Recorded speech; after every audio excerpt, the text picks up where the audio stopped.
Welcome to the C Analysis Podcast. I'm your host, Chaz Nuttycombe, the director of C Analysis. Today, I am joined by State Senator Scott Surovell from the counties of Stafford, Prince William, and Fairfax. He is the vice chairman of the Senate Democratic Caucus. And I'm having him on today because he has been I think you were the first Senator Surovell, to the best of my recollection, to kind of be talking about the possibility of 2022 elections in the House of Delegates. Thank you so much for coming on. Sure. Thanks for all you do to raise awareness about our issues and for focusing people on this redistricting. It's a hugely important issue. Yeah. So let's talk about the last time that there had to be two elections in the row in House Delegates. I believe it was 1982, just right after the 1981 House of Delegates elections. What prompted that for those to occur? Well, before that year, the legislature had been using these multi-member districts to elect state delegates.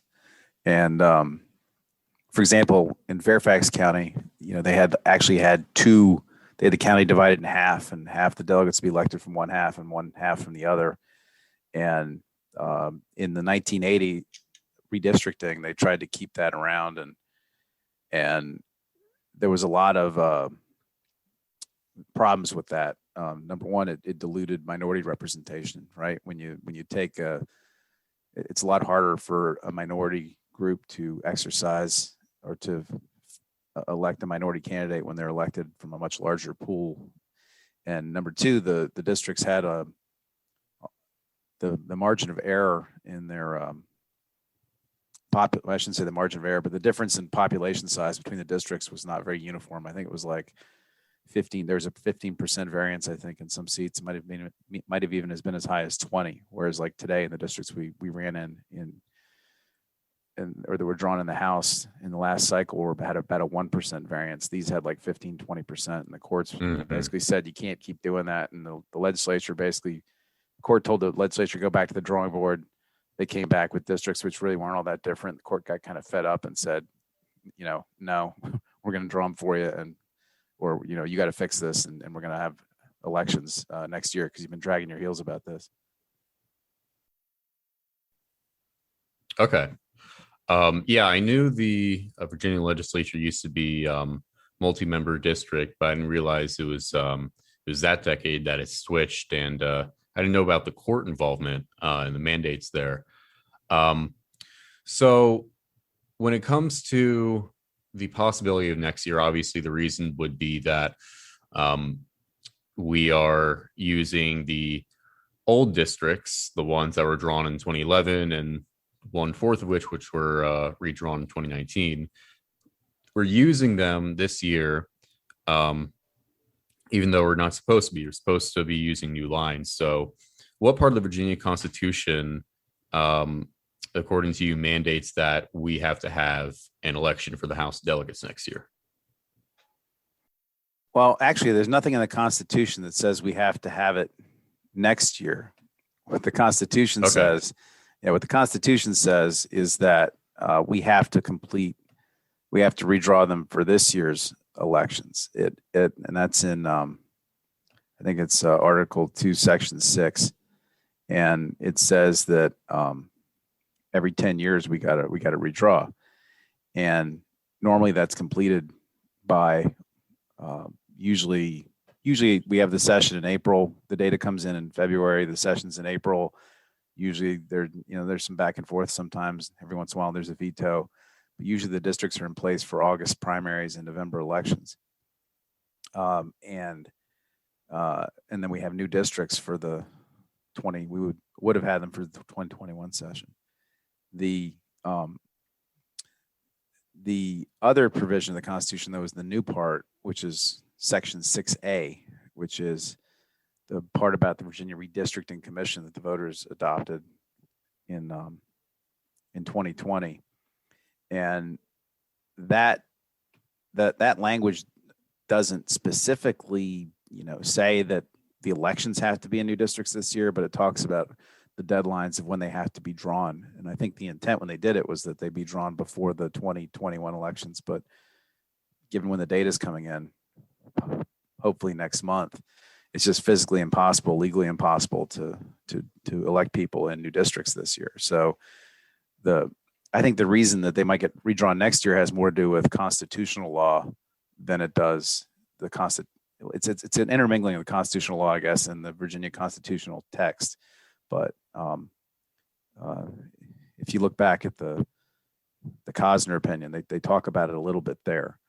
But it's sort of broader constitutional principles, I think, that require it.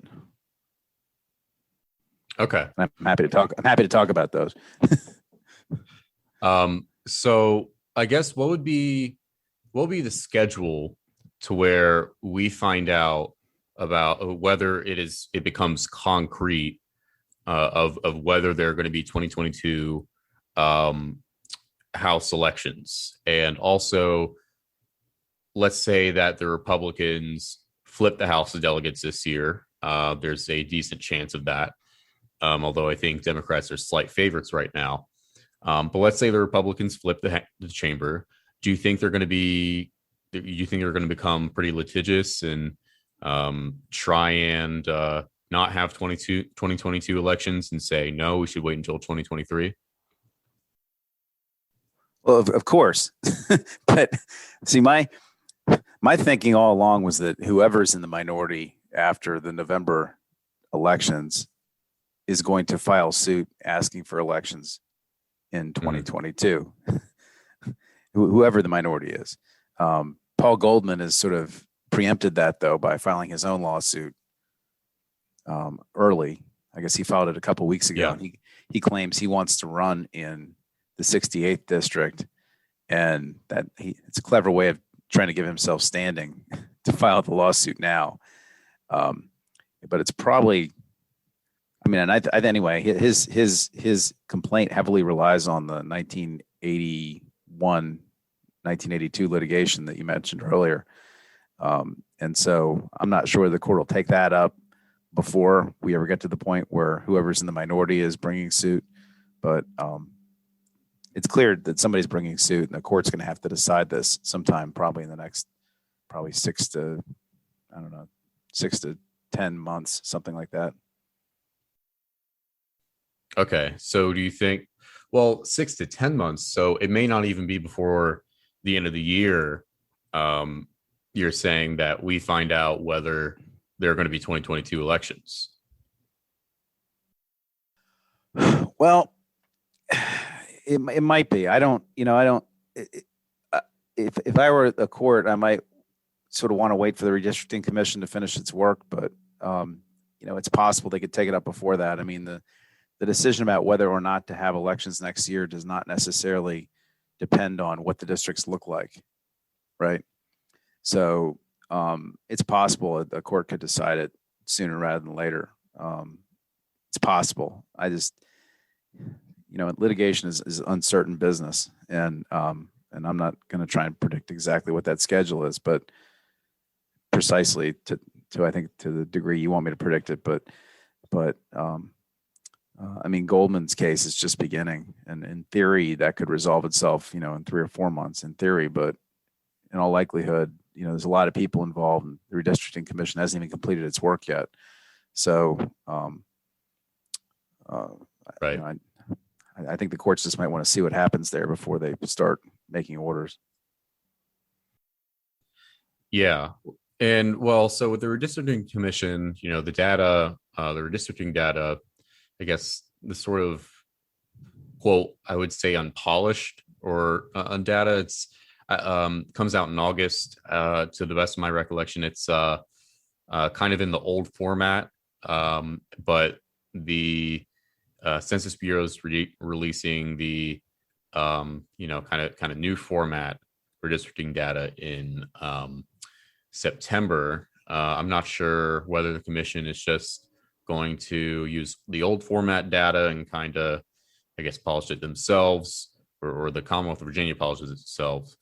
But How long do you think that process would take? Do you really think the redistricting process, let's say the Commonwealth of Virginia waits until September for the new data format? Do you really think it could be until 2022 that the commission actually completes its work? Unfortunately, I think that's a possibility. Uh, Here's the problem: is that first of all, the language in the constitutional amendment is not clear. It doesn't say exactly which data has to be received, whether it's rough data or the polished data. It just says data, and so it's not clear exactly when that deadline starts to run. Mm-hmm. If what I've heard is that that initial slug of data is likely to arrive August 15, 16, something like that. And under the constitutional language, maps are to be submitted for the legislative districts 45 days from receipt of the data, congressional districts 60 days from the receipt of the data. If the timeline on a best case scenario, if you assume August 15th start, that would mean that the legislature would have to meet around October the 1st or 2nd, I think is how it plays out. Or actually, I'm sorry, the legislature, I think, would have to vote it through by August 1st or 2nd. It actually takes, because of the legislative process, at least 5 legislative days to push a plan through unless the minority waives readings and things. So we'd probably be in session towards the end of September, early October. However, there are a number of other alternate scenarios in the constitutional amendment that could push the adoption of the plan back as far as Thanksgiving, I believe, if different scenarios play out. So, and that again all assumes an August 15th trigger, right? If the trigger is receipt of the cleaned up data, then it could be later, right? So, and of course, if the Supreme Court ends up drawing at the end of the day, that probably wouldn't happen until probably early 2022. I didn't really focus on the deadline the Supreme Court has, and I think there's a deadline in here in this constitutional language for them too, but it's getting pretty close to 2022 if that happens.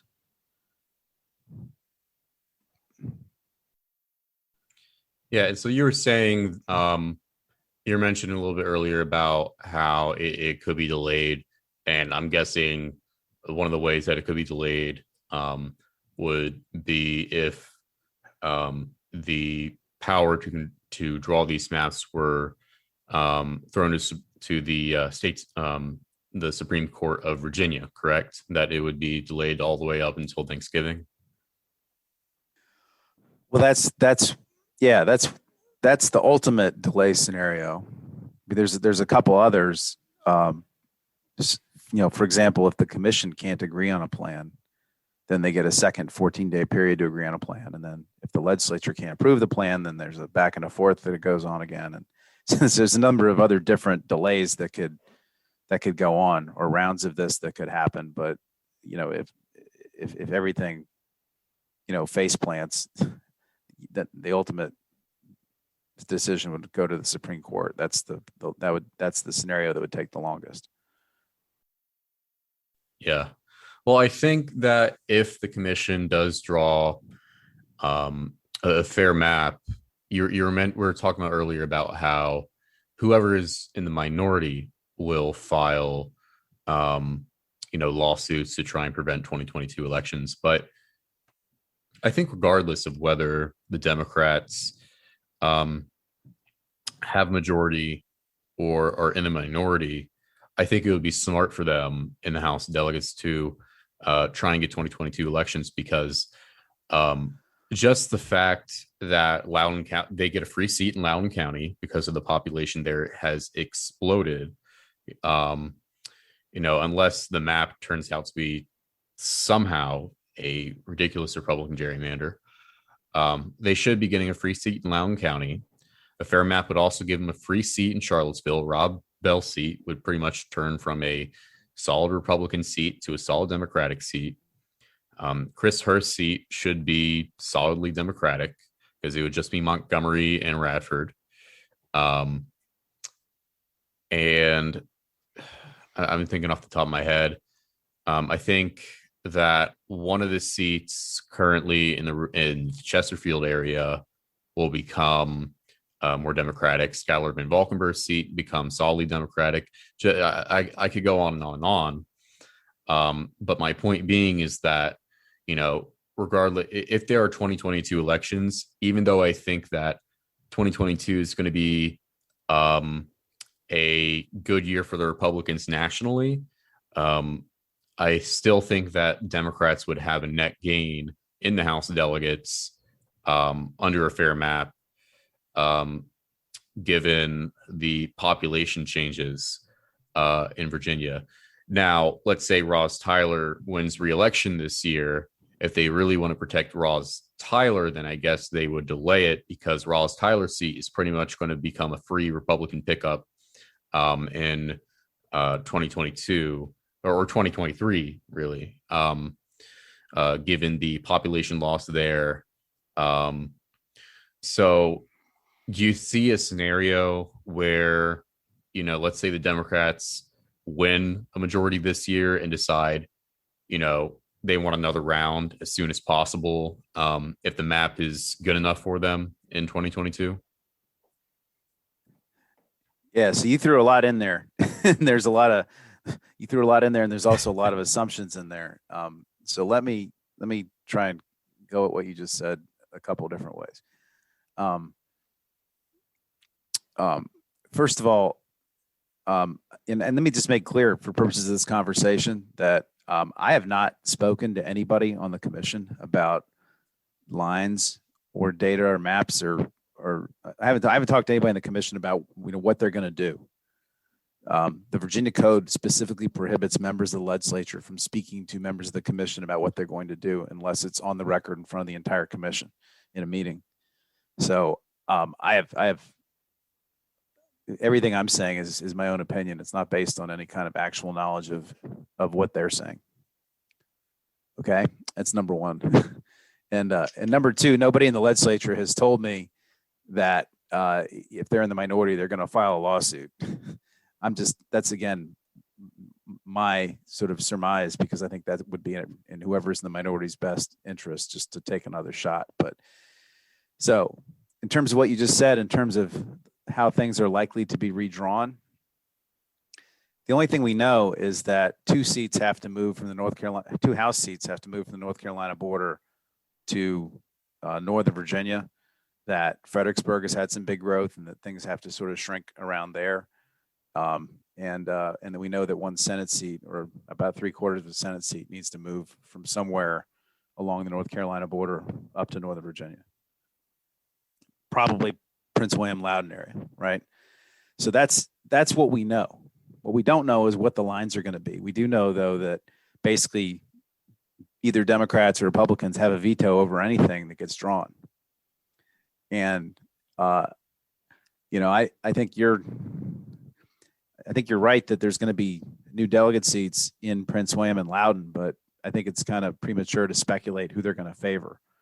There's a lot of areas of Prince William and the western part of Prince William and the western part of Loudoun that even during Trump were still voting pretty reliably, or pink, I guess. And I think in a post-Trump environment, there's a possibility they could revert to red, especially if turnout, if Democratic turnout doesn't sustain itself, which historically has been the case, although we haven't done this with our new voting rules with 45-day voting period, no excuse absentee, and everything else. So, I think whether, no matter what the maps look like, I think somebody's going to file suit just because it gives them another shot at getting into the majority. And it's often impossible to try and predict what November is going to look like in January when you're making these decisions, right? So I just think it's the best way to get out of the minority is to have another shot at the elections. So, but I can't really comment on your thought about Albemarle getting better or anything in Loudoun being an okay seat for Democrats. I'm not really sure that's the case, because I think, like, for example, if you were to draw a delegate seat that was all like the Brentsville and Gainesville supervisor districts in Prince William County, those two supervisor districts have two Republicans representing them right now. I think that could be a pretty pinky, delegate seat for somebody if one were to be drawn there, right? So, Western Loudoun has not always been the best territory for Democrats. So, we'll have to wait and see what the seats look like. Yeah. Well, I guess that's kind of toward the latter part of my question. If there's a map that the Democrats see that they see that they can pick up seats, they will pick up. Let's say that the map is a fair map, and in a fair map, it would undo a lot of Republican gerrymandering, and that with the population growth, like you said, there are going to be seats moving from the North Carolina border, one in like the South Side region and one in Southwest Virginia, moving up to Nova. And those seats would at least be competitive. Yes, I agree. They would be competitive. Yeah, at least, if not a solid Democratic pickup, depending on how the lines are drawn. Under a fair map, from what I've seen using 2019 population, there should be an entirely new seat in Eastern Loudoun County, which is pretty solidly Democratic. But my point is that if there is a map that the Democrats see in the House of Delegates that has been signed off on to where they would quite likely get a net gain in seats, whether that be free seats or whether just, in general, doing gerrymandering is just so good for them. And let's say they have the majority after 2021. Do you think that they would want to, and let's say the Republicans do file suit to try and get 2022 elections, even though the map may not be good for them, do you think that the Democrats, if they think the map is really good for them and that they would almost certainly or quite likely at the very least get a net gain, do you think they would want 2022 elections if they're a majority? Or do you think they want to try and do you think they just want to wait until 2023? Yeah, so you threw a lot in there. There's you threw a lot in there, and there's also a lot of assumptions in there. So let me try and go at what you just said a couple of different ways. First of all, and let me just make clear for purposes of this conversation that I have not spoken to anybody on the commission about lines or data or maps or I haven't talked to anybody in the commission about what they're going to do.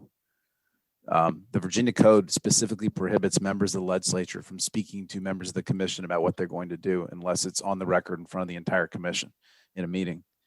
So I have everything I'm saying is my own opinion. It's not based on any kind of actual knowledge of what they're saying. Okay, that's number one. And number two, nobody in the legislature has told me that if they're in the minority, they're going to file a lawsuit. That's again my sort of surmise, because I think that would be in whoever's in the minority's best interest just to take another shot. But so in terms of what you just said, in terms of how things are likely to be redrawn, the only thing we know is that two House seats have to move from the North Carolina border to Northern Virginia, that Fredericksburg has had some big growth and that things have to sort of shrink around there. And then we know that one Senate seat, or about 3/4 of a Senate seat, needs to move from somewhere along the North Carolina border up to Northern Virginia. Probably Prince William Loudoun area, right? So that's what we know. What we don't know is what the lines are going to be. We do know, though, that basically either Democrats or Republicans have a veto over anything that gets drawn. And I think you're right that there's going to be new delegate seats in Prince William and Loudoun, but I think it's kind of premature to speculate who they're going to favor. There's a lot of areas of Prince William and the western part of Prince William and the western part of Loudoun that even during Trump were still voting pretty reliably, or pink, I guess. And I think in a post-Trump environment, there's a possibility they could revert to red, especially if turnout, if Democratic turnout doesn't sustain itself. which historically has been the case, although we haven't done this with our new voting rules with 45-day voting period, no excuse absentee, and everything else. So, I think whether no matter what the maps look like, I think somebody's going to file suit just because it gives them another shot at getting into the majority. And it's often impossible to try and predict what November is going to look like in January when you're making these decisions, right? So I just think it's the best way to get out of the minority is to have another shot at the elections. So,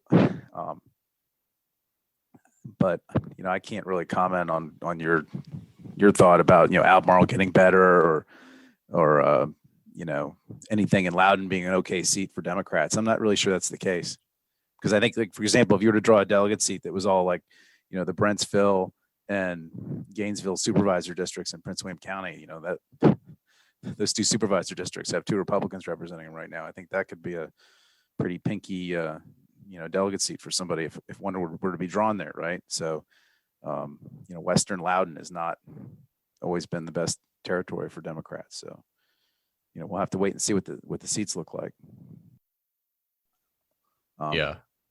Well, I think that on the contrary to, let's say they end up with a 51 or 52 seat majority, and the map is, let's say the map is very good for them.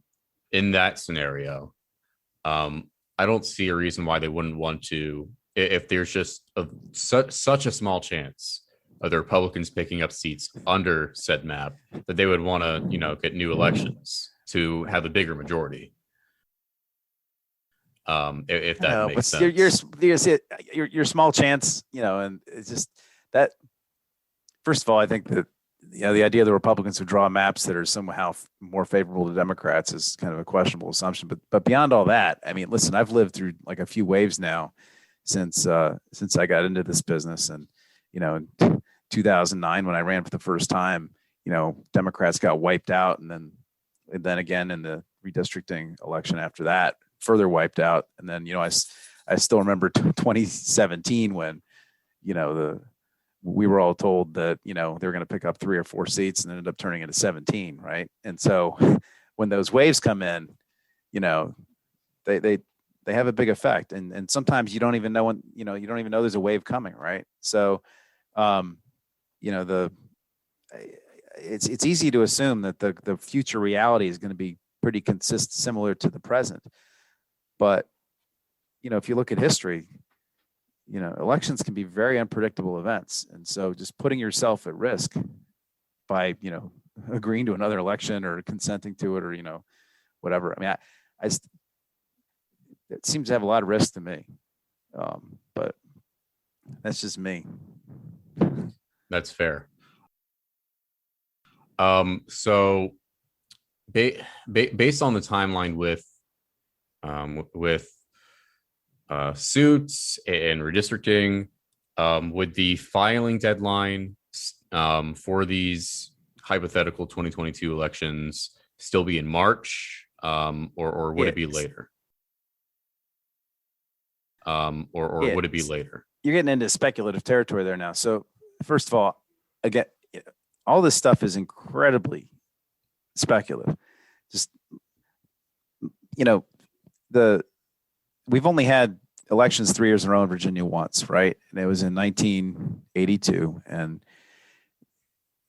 different people have different interpretations about what happened in that case. Okay. I mean, some people feel like the court was just really angry because they felt like the legislature was sort of playing games. The court said, go back and redraw. The legislature came back and barely did a redraw, and they were clearly being recalcitrant. The court was just angry and did it. But if you look at the decision, in the decision, the court talks about how voters are entitled to be represented by the correct people. And that principle sort of flows from the Equal Protection Clause of the Constitution, which says that, that as citizens, we all have the right, the constitutional right, to be represented by the correct representatives in a fair fashion. And the courts, from my perspective, don't sort of suffer voters being represented by the wrong people unnecessarily, right? And we're pushing around $80 billion a year. We're making decisions on very major issues of consequence, and to even have the wrong people making those votes for 12 months to me, is constitutionally problematic, right? And I think when a court looks at it, they're going to be likely to say, no, the Virginians shouldn't have to have a budget, an $80 billion budget drawn with two people representing the wrong part of the state in the House and one person, well, the Senate is going to change, but two people in the wrong part of the House for one budget. And who knows, what the legislature could do if those two seats weren't moved, right? And so I think a court's likely to say, have new elections. That's legally under the Equal Protection Clause and, the old case of, if it's still good law, Cosner v. Dalton from 81, that's what's likely to happen. Now, when will that and how will that play out on a litigation schedule? First of all, somebody could, there's a lot of different scenarios that can happen, right? Paul Goldman could file for summary judgment in his case, a month or two from now, a court could grant it. The court could say, we're not going to do this till after redistricting is done in Thanksgiving. Then it could not be decided till December, right? No matter when that case is decided, somebody's probably going to appeal it.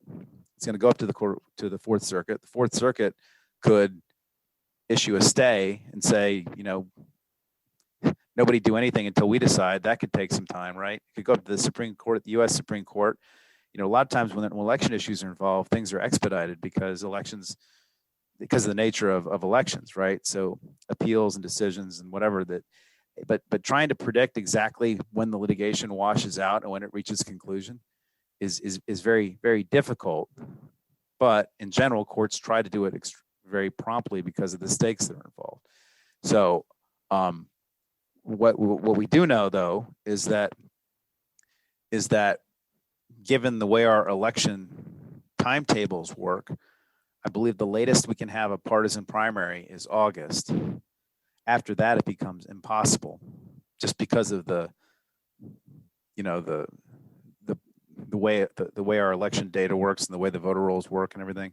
So the latest we could have a primary is August, which means, the latest we could have a filing deadline / primary schedule for that might be like, June or something like that, right? So, worst case scenario, if we have elections in 2022, you're talking about filing for the primary in June with a primary in August. That's worst case scenario. Best case scenario would be on a regular election schedule. Mm-hmm. To where the primary is in June. Yeah, and by the way, just also remember we have two different. Nobody's talking about Congress here, but we're also drawing congressional districts who do have elections next year, and in theory, it's possible we could have elections proceeding on two different time frames, right? You could have the congressional ones on the regular time frame, and the House ones, the House elections on a separate time frame for the primaries. Yeah, right. It's possible. I mean, I'm not saying it's likely or anything, but I'm just telling you that there's people haven't talked about the congressional seats a lot, but those have to be pre-drawn also. And, control of the United States Congress is only at stake, right? So, yeah, don't be surprised if some national money comes fishing around Virginia looking to challenge, what's happened, in that, right? They won't spend it on our House and Senate plan, but so that's out there too. All right. State Senator Scott Surovell, thank you so much for coming on. I hope this has been enlightening for our listeners. It's definitely been enlightening for me on this process. Personally, I hope there are 2022 elections. It would be fun to see. Virginia have elections in even number years where the turnout is usually pretty high compared to the off year. And I am sure that members of the House of Delegates would, or at least some members of the House of Delegates would disagree because, I don't think there's a lot of people that want to run 3 years in a row unless, again, they think that in 2022 they can get into the majority again. Or again, unless Democrats want to, if the map is good for them, they can have net gain and they want to go through with it. But regardless, I'm sure by 2023, members of the House delegates are going to be pretty exhausted. But Yeah. I Thank can you say so that much. again. Yeah. But yeah, thank you so much for coming on. Yeah, and thanks again for your interest in highlighting this. It's gonna be a fun year. Yeah. All right. Thank you so much.